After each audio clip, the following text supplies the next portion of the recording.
Hi student, एक बार फिर आप लोग को यूट्यूब में स्वागत है। आज हम लोग डिटर्मिनेंट का लास्ट वीडियो देख रहे हैं और यह डिटर्मिनेंट का एप्लीकेशन है, यानी कि एप्लीकेशन ऑफ डिटर्मिनेंट। इसमें हम लोग दो चीज़ पे डिस्कस करेंगे। किसी भी ट्रायंगल का एरिया निकालना है डिटर्मिनेंट का यूज़ करके, और दूसरा कंसेप्ट है कोलिनियर। तो चलिए हम लोग दोनों पे डिस्कस करते हैं। एरिया ऑफ ट्रायंगल, तो अगर मान लेते हैं कि ए बी सी एक त्रिभुज है, ठीक है। ए बी सी क्या एक त्रिभुज है जिसका कोऑर्डिनेट आपको दिया हुआ है। क्या दिया हुआ है इसका कोऑर्डिनेट? अगर मान लेते हैं x1 y1 x2 y2 x3 y3। तो हम लोग क्लास 11 में पढ़े होंगे कि area of the triangle whose coordinate are given. तो क्या था उस समय उसका एरिया का फार्मूला?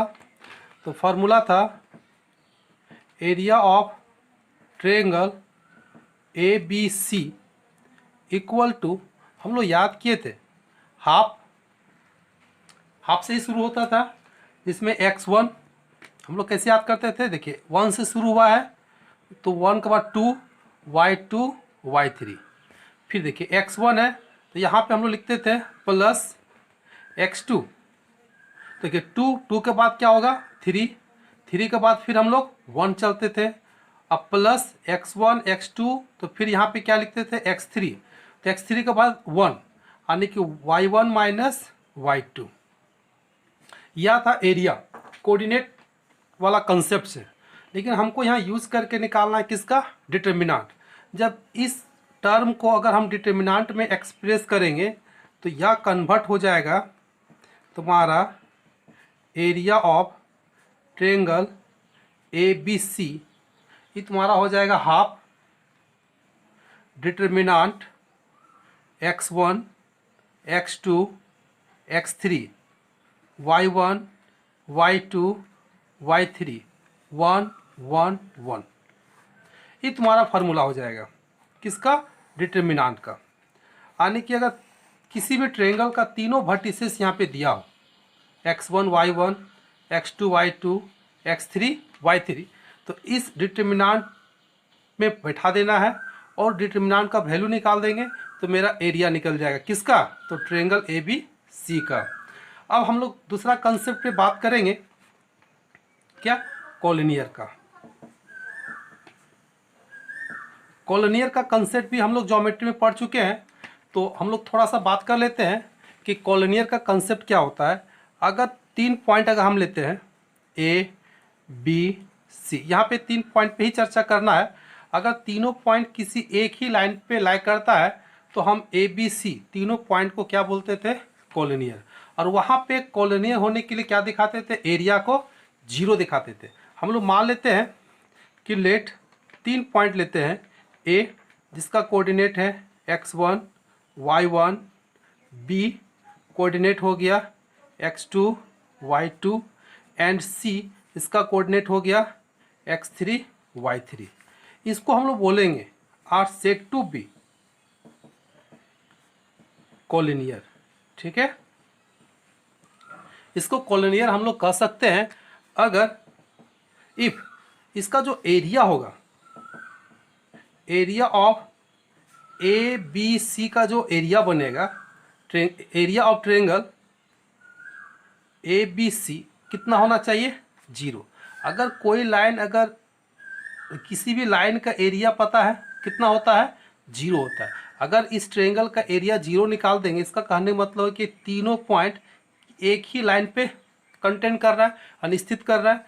तो दिस इम्प्लाइज, अब हम लोग यहाँ से अगर कंडीशन निकालेंगे जब ये एरिया 0 हो जाएगा, यहाँ पे देखिए एरिया का फॉर्मूला लिखे थे, अगर यह एरिया 0 हो जाएगा तो क्या बचेगा?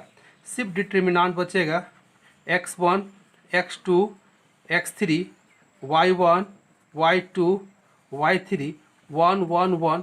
इसका डिटर्मिनेंट का वैल्यू 0 हो जाएगा। यानी कि अब हम लोग कह सकते हैं कि अगर determinant x1 x2 x3 y1 y2 y3 1 1 1 अगर 0 हो जाता है तो वह पॉइंट जो दिया हुआ है ABC क्या होगा, कॉलिनियर होगा। तो यह दो कंसेप्ट है इस एप्लीकेशन ऑफ डिटर्मिनेंट में, और ये दोनों कंसेप्ट से ही आप पूरा चैप्टर का क्वेश्चन बनता है।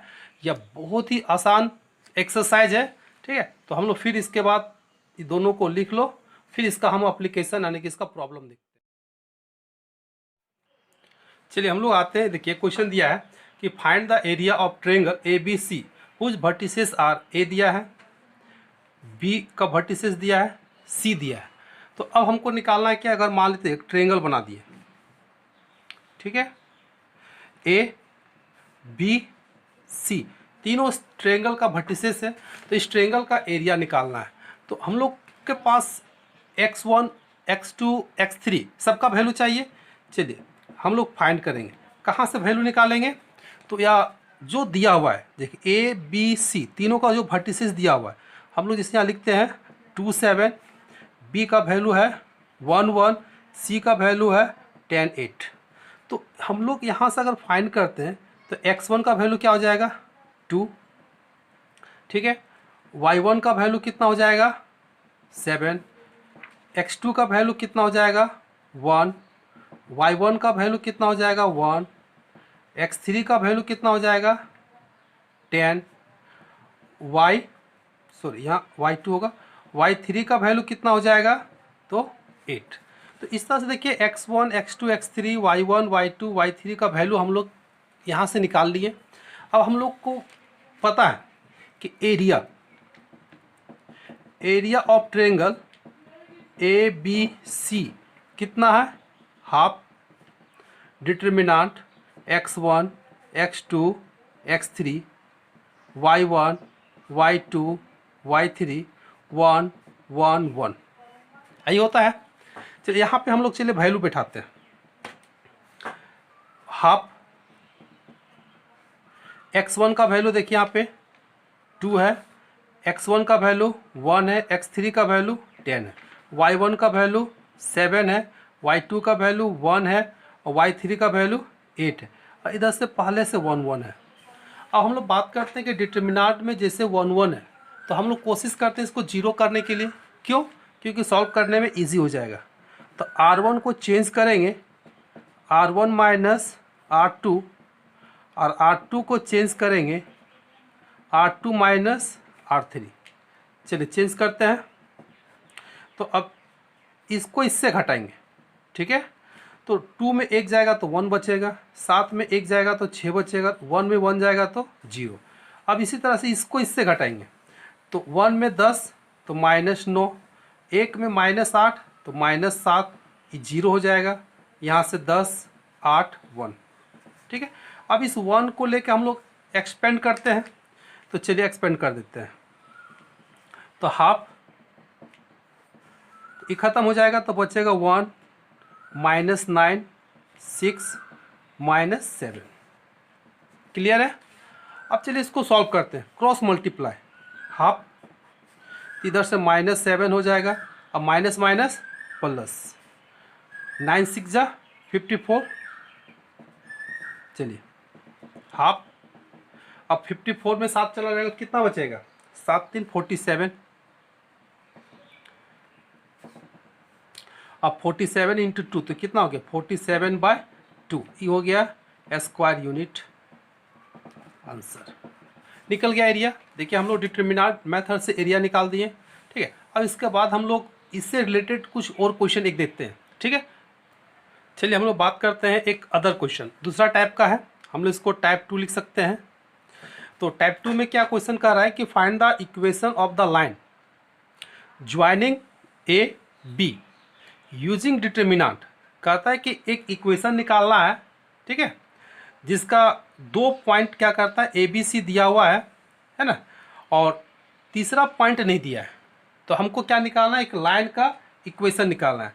तो सिंपल सी बात है कि लाइन का इक्वेशन निकालना है तो मतलब ट्रायंगल नहीं होगा, ट्रायंगल नहीं होगा तो क्या होगा, एक लाइन पे लाई करेगा। तो ए और बी हो गया, ठीक है। यहाँ पे हम लोग तब सी मान लेंगे, और सी मान लेते हैं तो यहाँ सी का कोऑर्डिनेट कितना ले लिया XY, ठीक है। हम लोग इस तरह से समझ सकते हैं। अब ए दिया हुआ है 13, बी दिया हुआ है 0 0, और एक तीसरा पॉइंट सी है जिसका कोऑर्डिनेट कितना है पता नहीं, तो हम इसको मान लें कितना ए बी। अब कहता है कि तीनों एक लाइन पे होगा, तो यह जो लाइन दिख रहा है ए बी सी, इस लाइन का इक्वेशन निकालना है।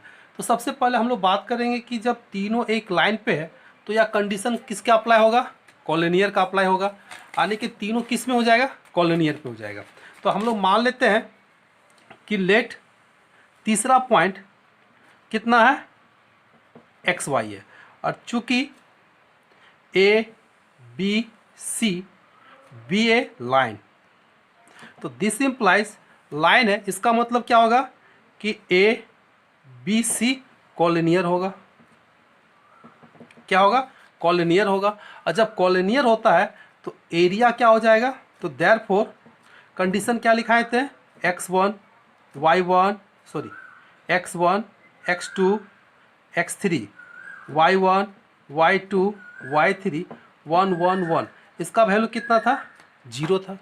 अब यहाँ पे हम सारा वैल्यू बैठा देंगे, सॉल्व करेंगे तो मेरा एक इक्वेशन निकलेगा, वह इक्वेशन किसका हो जाएगा, तो लाइन का हो जाएगा। चलिए हम लोग काम करते हैं, चलिए हम लोग देखते हैं x1 x2 x3 y1 y2 y3 1 1 1। अब इसमें सबका वैल्यू बैठा देंगे, x1 का 1, x2 का 0, x3 का x, y1 का 3, y2 का 0, y3 का 3 और 1 1 1। तो यह क्या बना, एक डिटर्मिनेंट बना। अब इस डिटर्मिनेंट को हम लोग क्या करेंगे, सॉल्व करेंगे। तो जीरो करने की ज़रूरत नहीं है, क्यों, क्योंकि ऑलरेडी यहाँ पे 2 0 है। तो इसको लेंगे 1 को, तो हम लोग को पता है कि प्लस माइनस प्लस, तो यहाँ पे माइनस हो जाएगा, एक कैंसिल होगा, तो क्या बचेगा 1 3 x y इक्वल टू 0। तो माइनस इधर आके तो ख़त्म हो जाएगा, तो क्रॉस मल्टीप्लाई करेंगे तो y minus 3x equal to 0। देखिए एक इक्वेशन बना, या इक्वेशन किसका है, लाइन का है, तो हो गया इक्वेशन ऑफ लाइन। ठीक है, इसमें एक दूसरा भी क्वेश्चन था, जिसमें क्वेश्चन क्या बोल रहा था, हम लोग उस क्वेश्चन को थोड़ा सा देख ले।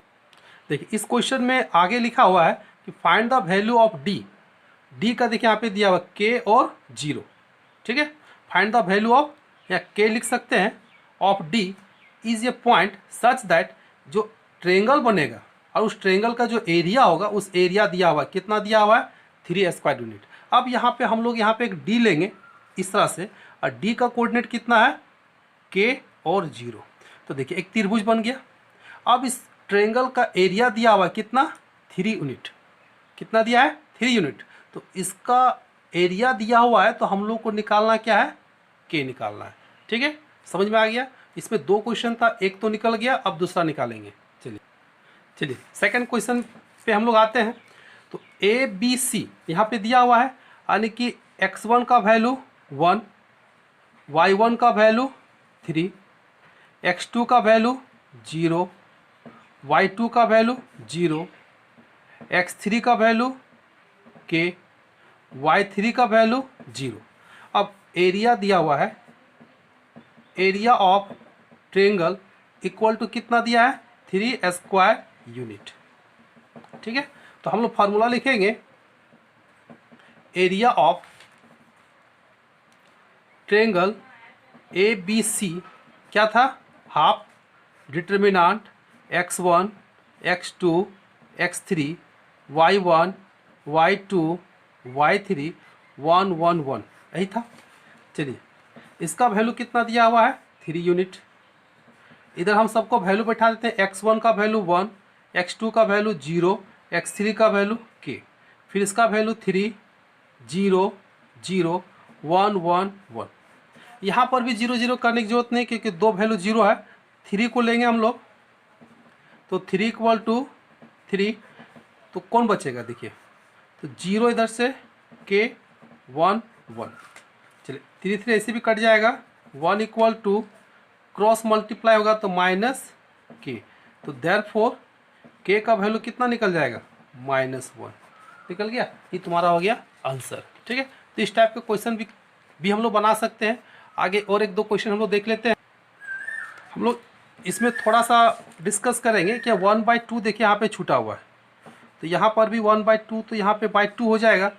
जब यहाँ पे 2 हो जाएगा तो k का वैल्यू इधर चला जाएगा, ठीक है। तो ये तुम्हारा आ गया 2। तो देयरफॉर हम लोग एरिया में प्लस माइनस होता है, इसलिए प्लस माइनस 2 लिख सकते हैं। तो प्लस भी 2 हो सकता है और माइनस भी 2 हो सकता है, ठीक है, लिख। एक अनदर क्वेश्चन हम लोग लिए हैं, if the point A B C तीनों को कोऑर्डिनेट दिया है आर कॉलोनियर, तीनों किस कंडीशन में है, कॉलोनियर है। तो प्रूव करना है कि a plus B equal to A into B. तो हम लोग जब इसको सॉल्व करेंगे तो मेरे पास डाटा क्या है, a दिया हुआ है, a का कोऑर्डिनेट कितना है a0, b का कोऑर्डिनेट कितना है तो 0b, चलिए c का कोऑर्डिनेट कितना है 1 1, और दिया हुआ है तीनों ए बी सी, यहाँ लिखेंगे चूंकि ए बी सी आर कॉलोनियर। जब कॉलोनियर होता है इसका मतलब कौन सा कंडीशन लगेगा, कॉलोनियर का x1 x2 x3 y1 y2 y3 1 1 1, इसका वैल्यू कितना हो जाएगा 0 हो जाएगा। क्यों, क्योंकि ए बी सी कॉलोनियर है। अब चलिए यहाँ पे हम लोग सबका वैल्यू बैठा देते हैं, x1 का a, x2 का 0, x3 का 1, फिर y1 0, y2 b, फिर 1, और यहाँ पे 1 1 1, ठीक है।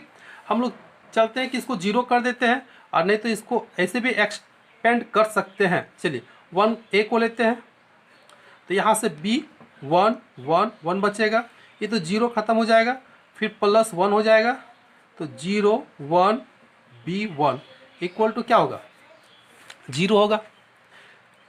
अब इसको जब सिंप्लीफाई करेंगे तो क्रॉस मल्टीप्लाई, तो b माइनस 1, क्लियर है। इसको जब हम लोग क्रॉस मल्टीप्लाई करेंगे तो 0 हो जाएगा, इधर से बचेगा कितना माइनस b बचेगा, इक्वल टू 0 हो जाएगा। चलिए मल्टीप्लाई करते हैं, ये a भी हो जाएगा, minus a minus b equal to 0। चलिए तो a प्लस b उधर ले जाएंगे तो क्या बचेगा ए बी, हम लोग का ही प्रूफ करना था, देखिए प्रूफ हो गया। तो इस तरह से इससे रिलेटेड जितना भी क्वेश्चन हो हम बहुत इजी से हम लोग बना सकते हैं। और एक चलिए हम लोग लास्ट टाइप का क्वेश्चन पे डिस्कस करते हैं। क्वेश्चन कहता है इफ द पॉइंट्स, देखिए यहाँ 3 पॉइंट दिया है, x माइनस 2 5 2 और 8 8 आर कॉलोनियर। तीनों पॉइंट क्या है कॉलोनियर है, इसका मतलब तीनों जो पॉइंट होगा ए बी सी तीनों एक लाइन पे होगा। तो फाइंड x, किसका वैल्यू निकालना है, x का निकालना है, किसका यूज़ करना है, यूजिंग द डिटर्मिनेंट। तो हम लोग यहाँ ए बी सी तीनों को मान लिए, और यहाँ पे रीज़न दिया हुआ है कि चूंकि ए बी सी आर कॉलोनियर, क्या है कॉलोनियर है, तो दिस इम्प्लाइज कॉलोनियर का कंडीशन लगेगा x1 x2 x3 y1 y2 y3 1 1 1, क्या होगा चलिए 0 होगा। सबका वैल्यू हम लोग बैठाते हैं, तो x1 का वैल्यू क्या हो जाएगा x2 का वैल्यू 5, यहाँ से 8, y1 का वैल्यू -2, y2 का वैल्यू 2, और यहाँ से हो जाएगा 8 1 1 1 इक्वल टू कितना हो गया 0, ठीक है। अब इसको हम लोग क्या करेंगे सॉल्व कर देंगे। चलिए तो 1 1 है, तो हम लोग इसको पहले 0 0 करते हैं, यानी R1 को चेंज करेंगे R1 माइनस R2, R2 को चेंज करते हैं तो R2 माइनस R3 अप्लाई करेंगे। इसके बाद इसको चलिए हम लोग सिंप्लीफाई करते हैं। तो हम लोग यहाँ पे सिंप्लीफाई करेंगे तो क्या हो जाएगा, डिटर्मिनेंट x माइनस 5 2 माइनस 2, तो यहाँ पे हो जाएगा आपका -4, ये टर्म हो जाएगा 0, क्लियर है। फिर इसको घटाएंगे तो 5 में 8 जाएगा तो -3, 2 माइनस 8 यानी कि -6, और यहाँ पे 0, फिर यहाँ 8 8 1 इक्वल टू कितना होगा 0 होगा, क्लियर है। अब चलिए इसको सॉल्व कर देते हैं। 1 को लेंगे एक्सटेंड करेंगे, ये कटेगा तो क्या बचेगा x माइनस 5, इधर से -4 -3 -6 इक्वल टू 0। अब 2 ऑर्डर का डिटर्मिनेंट हो गया, क्रॉस मल्टीप्लाई करेंगे तो -6x माइनस माइनस प्लस कितना होगा 30, अब माइनस माइनस प्लस और माइनस 4 तिये 12 इक्वल टू 0। क्लियर है? तो -6x ये घटेगा, कितना हो जाएगा 18 प्लस 18 इक्वल टू 0। तो this implies 6x equal to 18। तो x का वैल्यू यहाँ से कटेगा तो कितना निकल गया 3। तो x का वैल्यू निकल गया। तो इस तरह से हम लोग डिटर्मिनेंट का एप्लीकेशन से रिलेटेड जितना प्रॉब्लम है हम लोग बना सकते हैं, अब बहुत आसानी से बना सकते हैं। यह चैप्टर बहुत आसान है, बाकी प्रॉब्लम को बना लोगे। ठीक है, इसके बाद हम लोग नेक्स्ट चैप्टर के साथ मिलते हैं। ठीक है, धन्यवाद।